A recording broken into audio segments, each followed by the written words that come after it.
Hello दोस्तों, जय श्री श्याम। वाहेगुरु जी का खालसा, वाहेगुरु जी की फतेह। तो जिस तरीके से अपन कक्षा 10 की प्लेलिस्ट में चैप्टर नंबर 4 के पार्ट 4 कंप्लीट कर लिए हैं, अब पार्ट 5 में हम सीखने वाले हैं एल्कीन का नामकरण कैसे किया जाता है। इससे पिछले वीडियो में हमने सीख लिया था कि एल्केन का नामकरण कैसे किया जाता है, उसके नियम क्या हैं, और एक दो अपने फॉर्मूले भी, उनका नामकरण भी बना के सीख लिया। अब मैं आप लोगों को बताने वाला हूँ एल्कीन का नामकरण कैसे किया जाता है।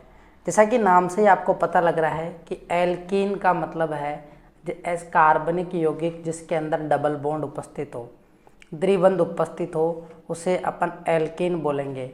अब बात ये आती है कि एल्कीन बनाने का सामान्य सूत्र क्या होता है।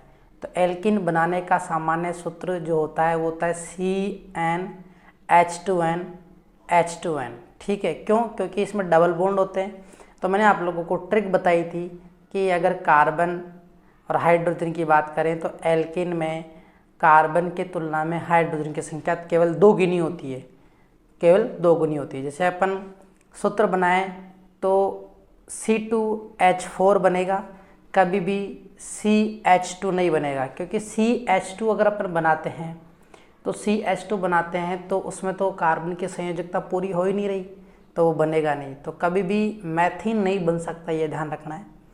मैथीन कभी भी नहीं बन सकता। मैथेन जरूर बन सकता है, लेकिन मैथीन और मैथाइन कभी भी नहीं बन सकता, क्योंकि कार्बन की संयोजकता पूर्ण नहीं होती है। हाइड्रोजन की संख्या, जैसे C अपन फॉर्मूले के अकॉर्डिंग अगर कार्बन की संख्या 1 है यानी CnH2n, तो फॉर्मूला के अकॉर्डिंग जो सूत्र बनेगा वो बनेगा CH2 बनेगा।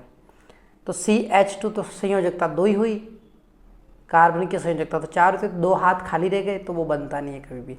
तो मैथीन और मैथाइन कभी भी नहीं बनता, ये ध्यान रखना है। बनता है तो एथीन और एथेन, क्योंकि उसमें 2 कार्बन है तो संयोजकता पूरी कर सकते हैं, तो एथीन बनता है, ये ध्यान रखेंगे, ये ध्यान रखेंगे। ठीक है, तो अब एल्केन का नामकरण कैसे करते हैं उसके भी नियम जान लेते हैं और उनके संरचना सूत्रों को भी पढ़ लेते हैं। चलिए स्टार्ट करते हैं। जैसा कि मैंने आप लोगों को बताया कि इस यौगिक का सामान्य सूत्र CnH2n होता है और इसमें द्विबंध पाया जाता है, और अतः सर्वाधिक छोटे एल्कीन में कम से कम 2 कार्बन होने जरूरी है, और ये जो होते हैं असंतृप्त हाइड्रोकार्बन होते हैं। तो ये लाइन आपके समझ में आ गई होगी कि सबसे छोटा जो एल्कीन बनाएंगे तो कम से कम उसमें 2 कार्बन होना जरूरी है। 1 कार्बन से कभी भी एल्कीन नहीं बनेगा, कम से कम 2 कार्बन जरूरी है। ठीक है, नामकरण के नियम देखना। सबसे पहला नियम तो सभी में कॉमन होने वाला है कि कार्बन की, अब इसमें पहले तो हमने एल्केन में ये देखा था क्योंकि उसमें तो सभी में सिंगल बॉन्ड होते हैं, इसलिए सबसे अधिक कार्बन श्रृंखला वाली चेन अपने को लेनी थी, यानी जिसमें सबसे ज़्यादा कार्बन आए, सबसे ज़्यादा कार्बन वाली लंबी श्रृंखला का चयन करना होता था। एल्कीन में हमें क्या करना होगा, जो श्रृंखला अपन बना रहे हैं उसके अंदर द्विबंध आना जरूरी है, और द्विबंध युक्त श्रृंखला सबसे लंबी होनी चाहिए। तो यहाँ पे दे रखा है कि कार्बन की द्विबंध युक्त सबसे लंबी श्रृंखला का चयन किया जाएगा, जिसे अपन मुख्य श्रृंखला कहेंगे। यानी समझना, C single bond, C double bond, C, और इस तरीके से मान लो दिया हुआ हो 2 3 4 हो गए, और यहाँ पे भी ये 4 हो जाएंगे, एक इधर निकल गया। तो अगर आप ये वाली श्रृंखला चयन कर रहे हो तो इसमें द्विबंध आना जरूरी है, तो ये द्विबंध आ गया, तो 1 2 3 4। अगर आप इधर से भी चयन कर रहे हो तो भी 4 आ रहा है, कोई दिक्कत नहीं है, कोई दिक्कत नहीं है।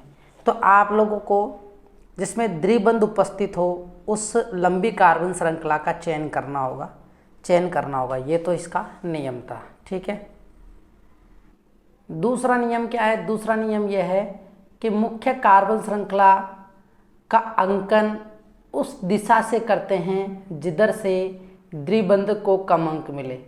यानी अपन ने इससे पहले पढ़ा था कि प्रतिस्थापी को कम अंक मिले, यहाँ पर कम अंक मिलेगा किसे? द्विबंध, यानी जिधर से अब अपन ने इधर से चालू किया था तो कम अंक इधर से मिलेगा, तो कम अंक मिलना चाहिए। मुख्य कार्बन श्रृंखला का अंकन हमें उस दिशा से करना है जिधर से द्विबंध को कम अंक मिले, जिधर से किसको, द्विबंध को, डबल बॉन्ड को कम अंक मिले।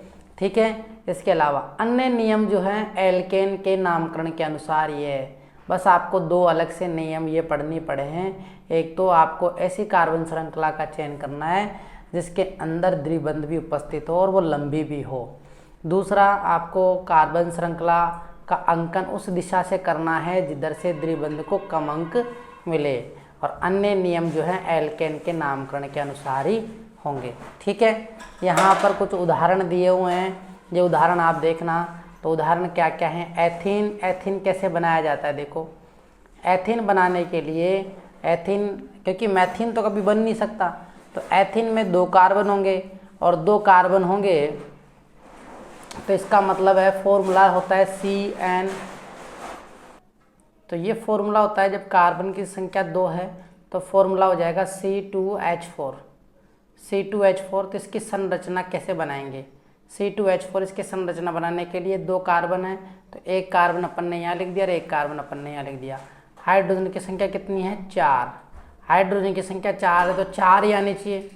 तो 2 हाइड्रोजन इधर आ जाएंगे, 2 हाइड्रोजन इधर आ जाएंगे, तो 2 कार्बन की संयोजकता 4 करने के लिए 2 तो ये रहे और 2 ये रहे, तो 2 और 2 4। इधर से भी 2, ये 2 तो डंडे हो गए, बंद हो गए, और 2 हाइड्रोजन हो गए तो 4 हो गए। इस तरीके से एथीन का संरचना सूत्र बनाया जाता है। प्रोपीन, तो प्रोपीन का सूत्र क्या होगा? प्रोपीन का सूत्र क्या होगा? प्रोपीन मतलब 3 कार्बन, तो 3 कार्बन यानी C3, और हाइड्रोजन की संख्या इसकी 2 गुनी होगी। 2 गुनी का मतलब 3 का 2 गुना 6, तो C3H6 होगा। तो 3 कार्बन अपन ने जमाए, देखिए 1 2 1 ये रहा, दूसरा, तीसरा, चौथा, जमा दिया। जमाने के बाद में इसके बाद में हमें 6 हाइड्रोजन को यहाँ पे शिफ्ट करना है। तो डबल बॉन्ड तो हर जगह तो आ नहीं सकता, डबल बॉन्ड जो आएगा वो यहाँ पे आएगा। यहाँ अपन ने ये बनाया 2 हाइड्रोजन, तो 3 हाइड्रोजन तो यहाँ हो गए। इसको अपन नए पेज पे ले लेते हैं। C3H6 को कैसे बनाते हैं, नए पेज पे ले लेते हैं।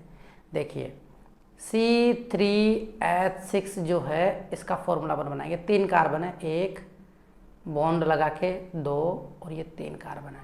6 हाइड्रोजन फिट करना है। पहले तो आप सबसे पहले इसकी संयोजकता पूरी करो। ये कार्बन 1 है, हाइड्रोजन 1 इधर लगा दो, 1 इधर लगा दो, 1 ऊपर लगा दो। ठीक है, इधर दिख रहा नहीं है तो 4। इसकी संयोजकता पूरी हो गई।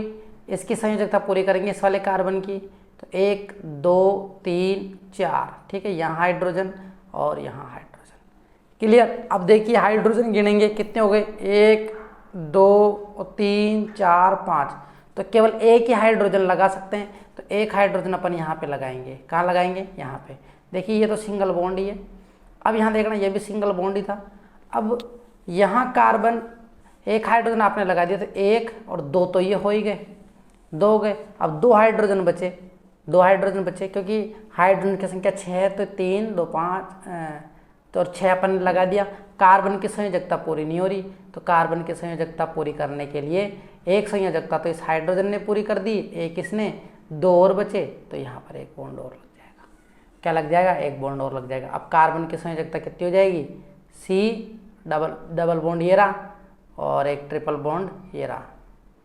तो यहाँ पे अपन डबल बॉन्ड लगाएंगे, तो इस कार्बन की संयोजकता तो 5 हो गई, 1 2 3 4 5। तो इस हाइड्रोजन को हटा देंगे, इस हाइड्रोजन को यहाँ शिफ्ट कर देंगे, तो ये बन जाएगा अपना किसका? जब 3 कार्बन की संख्या हो तब एल्कीन का सूत्र। एक बार अगर आपको समझ में नहीं आया हो तो अपन दोबारा बना के देख लेते हैं। दोबारा बना लेते हैं इसे। सिंपल सा तरीका है। देखिए हमारे पास कितने कार्बन है? 3 कार्बन है, तो अपन 3 कार्बनों को ऐसे लिखेंगे, 1 2 और 3। पहले तो इस कार्बन की संयोजकता पूरी करेंगे, तो एक बॉन्ड बन गया, तो 3 हाइड्रोजन अपन यहाँ पे लगा सकते हैं, तो ये बन गया। ठीक है, अब आ जाओ 3। अब इस कार्बन की अगर अपन संयोजकता पूरी करते हैं, तो 1 2 संयोजकता और पूरी करनी पड़ेगी, 2 संयोजकता और पूरी करनी पड़ेगी। तो हाइड्रोजन 3 यहाँ हो गए, तो 2 हाइड्रोजन और लगा देंगे अपन, एक यहाँ पे लगा देंगे, एक यहाँ पे लगा देंगे। लगा दिया।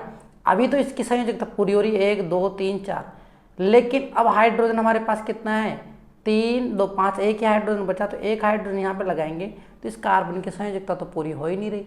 तो इसके लिए अपन क्या करते हैं, इस वाले को हटा के इस हाइड्रोजन को यहाँ लगा देंगे और यहाँ पे डबल बॉन्ड लगा देंगे, जिससे कि क्या होगा, इसको मिटा देता हूँ, देखिए ये मिटा दिया मैंने, जिससे कि क्या होगा, इस कार्बन की संयोजकता भी पूरी होगी। देखिए 1 2 3 4 हो गई पूरी, और इसके भी 2 हाइड्रोजन इधर जुड़ गए, 2 3 4, इसकी 1 और 3 4, और हाइड्रोजन की संख्या भी 6 हो गई, 3 4 5 6, तो यानी ये फॉर्मूला C3H6 का बन गया। ठीक है, अब देखिए नाम लंबी श्रृंखला, सीधी सी श्रृंखला ये बनेगी, नंबरिंग कम इधर से मिलेगा 1 2 3, है ना। तो सबसे पहले अपन इसमें कोई सब्स्टिट्यूट आ रहा है क्या, नहीं आ रहा, प्रतिस्थापी कोई नहीं आ रहा, तो इसका नाम क्या होगा, मैथ एथ प्रोप, 3 ही कार्बन है तो मैथ एथ प्रोप होगा, मैथ एथ प्रोप। और डबल बॉन्ड कौन से नंबर पे आ रहा है, 1 पे, तो 1/ और प्रोपीन, क्या बन जाएगा, प्रोपीन, मैथ एथ प्रोपीन बन जाएगा, 1 पे आ रहा है और प्रोपीन बनेगा, क्या बनेगा, प्रोपीन बनेगा। ठीक है, इसी तरीके से ब्यूटीन का बना सकते हैं, इसी तरीके से अपन ब्यूटीन का भी बना सकते हैं। ब्यूटीन 1 ब्यूटीन 2 ब्यूटीन, यानी अगर डबल बॉन्ड दूसरे नंबर पे आ रहा है तो 2 ब्यूटीन, और ये है अगर प्रतिस्थापित क्लोरो है तो 1 क्लोरो 2 ब्यूटीन। इस तरीके से अपन इसके उदाहरण भी बना सकते हैं। तो एल्किन का नामकरण कैसे किया जाता है, आप लोगों के समझ में आया।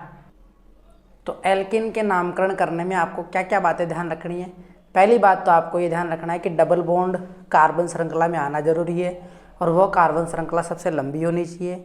और जब आप अंकन करो, नंबरिंग करो, तो नंबरिंग उधर से करो जिधर से डबल बॉन्ड को सबसे कम नंबर मिले, ठीक है। इस तरह और बाकी जो नियम हैं वो सभी एल्केन में जो पन्ने पड़े थे वो के वही नियम है। तो यहाँ पे कुछ उदाहरण दे रखे हैं, जैसे एथीन, मैथीन तो कभी बनेगा नहीं। एथीन बनाने के लिए कार्बन की संख्या 2, हाइड्रोजन की संख्या 4, क्योंकि एल्कीन में हाइड्रोजन की संख्या कार्बन की 2 गुनी होती है, तो C2H4 बनेगा। प्रोपेन के लिए C3H6 बनेगा, और ब्यूटील के लिए C4H8 बनेगा, तो ये सभी इनकी संरचना सूत्र बनाए हुए हैं, ये सभी इनका संरचना सूत्र बनाया हुआ। एथेन का आप कैसे बनाओगे, CH2, ठीक है, क्योंकि 2 हाइड्रोजन ये डबल बॉन्ड लग गया तो कार्बन की संयोजकता पूरी, 2 हाइड्रोजन ये डबल बॉन्ड लग गया तो संयोजकता पूरी। इसी तरीके से प्रोपेन के अंदर ये मैंने आपको बता दिया। ब्यूटेन में क्या होगा, 1 ब्यूटीन का मतलब है सिंगल बॉन्ड पहले नंबर पे आ रहा है और कार्बन की संख्या 4 है, ठीक है। और 1 क्लोरो यानी पहले नंबर पे सबसे पहले अपन क्या करते हैं, अंग्रेजी वर्णमाला के हिसाब से प्रतिस्थापी लेते हैं। तो पहले क्लोरो आएगा तो क्लोरो, और फिर डबल बॉन्ड जो आ रहा है 2 नंबर पे आ रहा है तो 2 ब्यूटिल हो जाएगा।